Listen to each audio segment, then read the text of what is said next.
Et bonjour à tous. Alors aujourd'hui on se retrouve pour vous faire la petite histoire de cette petite saxo qu'on a sortie non d'une grange mais d'un jardin assez comment on dit, avec plein d'herbes, où la nature avait pris son cours sur la voiture. La nature sur la voiture. Oh, c'est beau. Ah, c'est bon, t'es parti là. Ah ouais, je suis parti. On l'a perdu. Bon, alors on va vous raconter la petite histoire de cette petite saxo parce que cet achat ne s'est pas fait sans encombre. Et vous verrez dans les vidéos, parce qu'on a déjà commencé à tourner, mais ce sera un chemin avec beaucoup d'embûches, bien plus qu'on ne le croyait. On savait qu'il allait y avoir des embûches, mais il y en aura beaucoup. Et ça, si vous nous suivez, vous savez qu'on n'a pas de bol dans la vie et que ça fait... Ça, on sait qu'on n'a pas de bol, mais vous allez voir que si vous me connaissez, ça fait partie de ma vie. Non. Par contre, le jeu, c'est quand tu veux. Là, tu mets pas on n'a pas de bol. Tu as pas de bol, d'accord? Oh. Merci. T'as du bol tout le temps, toi? J'ai plus de chance que toi. C'est vrai. Allez, on peut pas se le cacher. Bon, alors du coup, Déborah, on va expliquer pourquoi on s'est lancé sur une saxo VTS. Alors, moi je vais commencer à expliquer pourquoi j'ai cherché une saxo VTS. Parce que de base, ça ne vient pas de moi. Faut savoir que quand j'ai connu Déborah, quand on s'est mis ensemble, la voiture avec laquelle elle roulait, c'était une petite saxo VTS 1,6 litre, 8 soupapes, précis, de 90 chevaux. T'as oublié? Phase 2.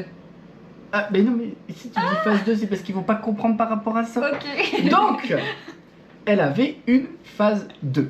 Alors, on a cherché longuement un beau projet à faire. Je voulais trouver pas une saxo déjà toute faite, parce que les prix ont explosé sur les saxos VTS pour toutes les petites sportives, tout ce qui est Youngtimer et tout.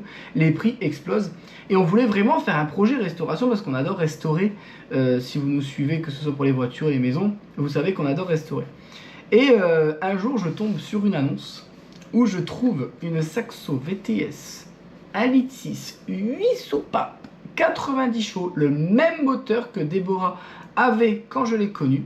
Et il faut savoir que la voiture qu'elle avait quand je l'ai connue avait certains détails. Et si vous nous suivez jusqu'à la fin de ce projet, vous verrez que on y a apporté une petite importance. On n'en dit pas plus. Donc là, c'est donc la saxo, on a été la chercher à 1 heure d'ici, si je dis pas de bêtises, à peu près. Ouais, bah derrière Saint-Omer. Ouais, donc on a été la chercher à 1 heure d'ici. Et faut savoir que c'est une voiture qui ne démarrait pas. Donc au bruit du moteur, j'ai appelé un mécano, il m'a dit ça, soupape. Voilà, ça c'est mon mécano.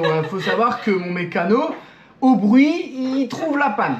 Vous savez, c'est les mécanos, quand ils allument une clope et qu'ils commencent à tendre l'oreille comme ça, vous savez que dans 10 minutes, votre voiture, elle est réparée. Pour ceux qui ont vu le petit truc sur Facebook, il y a un mème qui passe sur ça et ça m'a fait fraîchement rire.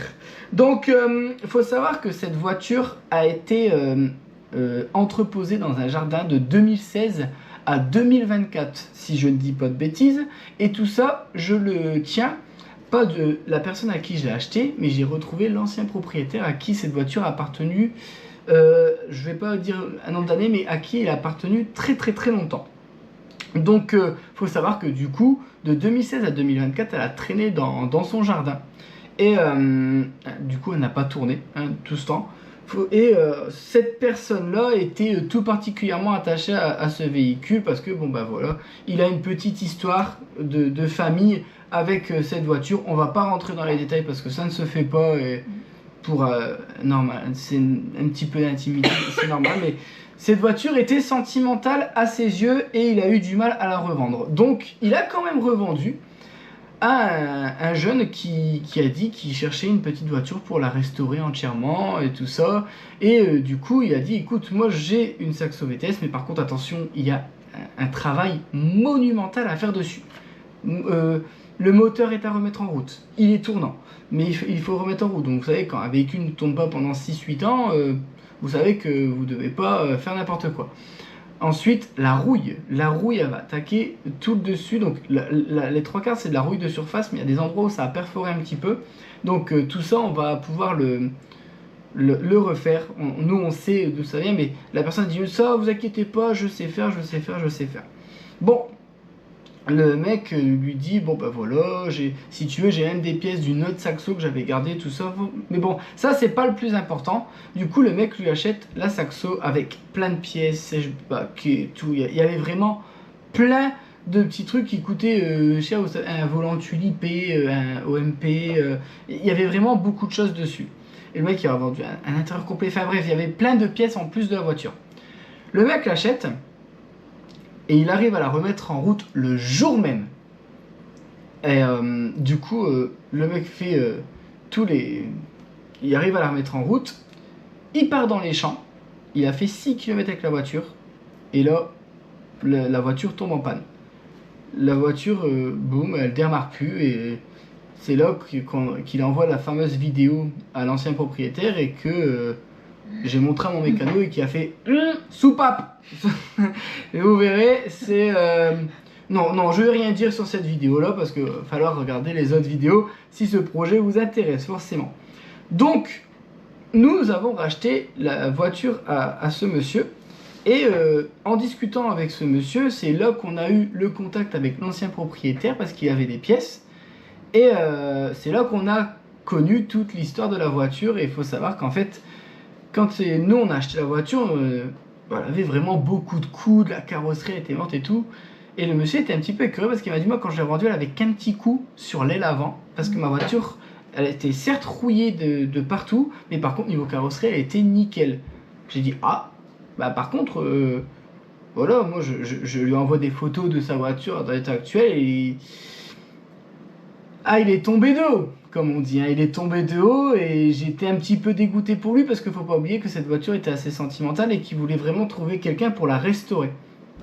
Donc nous avons acheté la voiture, nous sommes restés en contact avec l'ancien propriétaire et nous lui avons dit bah écoute si tu veux, nous on a une petite chaîne YouTube, on va mettre la restauration de ce véhicule sur internet et on n'est pas professionnel, il faut savoir que moi en mécanique j'ai déjà fait des vidanges sur mes voitures et voilà ça s'arrête là quoi. J'ai une fois changé l'alternateur sur ma Clio, j'ai oublié de remettre une vis pour tendre le truc, j'ai tout niqué. Voilà, ça c'est mon niveau en mécanique et vous allez voir que je vais essayer de mettre la main à la pâte et ça va être marrant. Ça va être marrant pour eux. Ouais. Beaucoup moins pour moi je pense, hein. Mais voilà, le but c'est quand même de rendre le truc fun. Nous, en tout cas, on va aimer le projet. Du moins, là, il a commencé et on aime bien. C'est pas si facile que ça, la mécanique, vous le verrez. Mais c'est un projet qui nous tenait à cœur parce que cette voiture est un petit peu symbolique, que ce soit pareil pour Déborah et pour moi parce que je l'ai connue avec cette voiture. Il faut savoir que je lui ai revendu sa saxo parce que j'avais peur qu'elle tombe en panne, parce qu'à l'époque, comme je n'étais pas mécanicien et qu'elle avait 312 000 km, je dis mais elle va mourir la saxo, elle va nous claquer dans les pattes. Je l'ai revendue 6 mois après, les prix avaient explosé. Ah oui, oui, oui. Là tu vas te faire traiter. On l'avait revendue 2000 euros. Je crois qu'on l'a revendue 2000 euros. Elle était nickel. Pas un bruit, elle roulait nickel et tout. Sauf que je disais, mais Déborah, 312 000 km, il faut savoir qu'à moi à l'époque, une voiture qui avait plus de 100 000 km, c'était une épave. Voilà. Donc j'ai revendu sa saxo parce que j'avais peur qu'elle claque tout simplement et puis elle m'en a voulu et aujourd'hui je comprends pourquoi quand on voit qu'aujourd'hui une saxo c'est 5000 euros dans un état correct mais bon je vais essayer de me rattraper avec ce projet là, j'espère qu'elle ne m'en voudra plus, j'espère que je vais réussir à faire quelque chose de bien avec mes petites mains de pas du tout mécanicien. Après je voulais dire un truc mais je me dis j'ai peut-être pas le droit d'en parler. Oula, tu vas pas spoil, j'espère. Non, donc je préfère rien dire. Dis à mon oreille.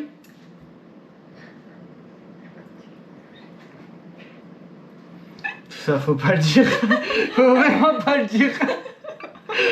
Elle a rien dit, donc non. Vous le saurez bien assez tôt, malheureusement.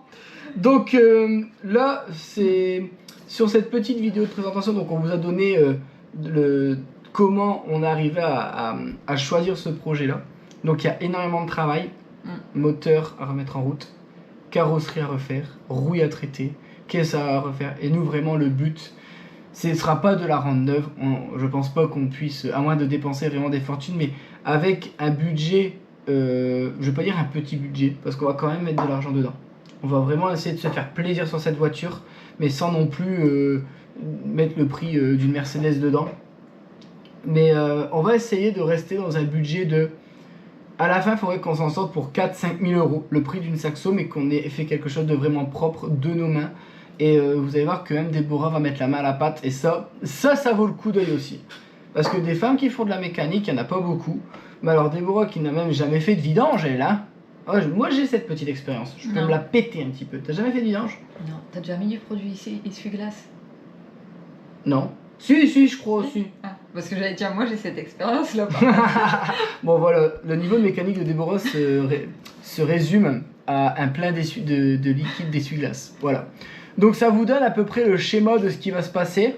Bon, vous inquiétez pas, on est bien entouré, on va s'entourer de professionnels. Je pense qu'on en aura besoin parce qu'un projet comme ça, je pense qu'on n'a pas pris le plus simple. C'est comme les maisons. On n'essaye pas de prendre des petits trucs pour essayer d'en faire... Non, on prend tout de suite une belle merguez pour essayer d'en faire vraiment quelque chose de plus que correct, quoi. Bon, j'espère qu'on vous a mis un petit peu l'eau à la bouche. On vous en dit pas plus. Si le projet vous intéresse, prochainement, les vidéos sortiront. Je pense que je vais en sortir une par semaine ou tous les 2 semaines, je ne sais pas encore. Ça va dépendre à la vitesse qu'on avance. Parce que là, on a réussi à avancer un petit peu, mais bon, vous savez, la mécanique, quelquefois, vous pouvez rester bloqué pendant 4 semaines juste parce que vous avez un problème. Je ne dis pas ça pour spoil, parce qu'on n'a pas encore passé 4 semaines dessus, donc vous ne pouvez pas savoir. Et je dis ça, mais c'est parce que je sais très bien ce qui va se passer. Ouais. Suivez-nous, parce que je vous promets que ceux qui s'y connaissent vraiment en mécanique, ceux qui connaissent les moteurs de Saxo VTS, j'en ai choqué plus d'un. Ciao.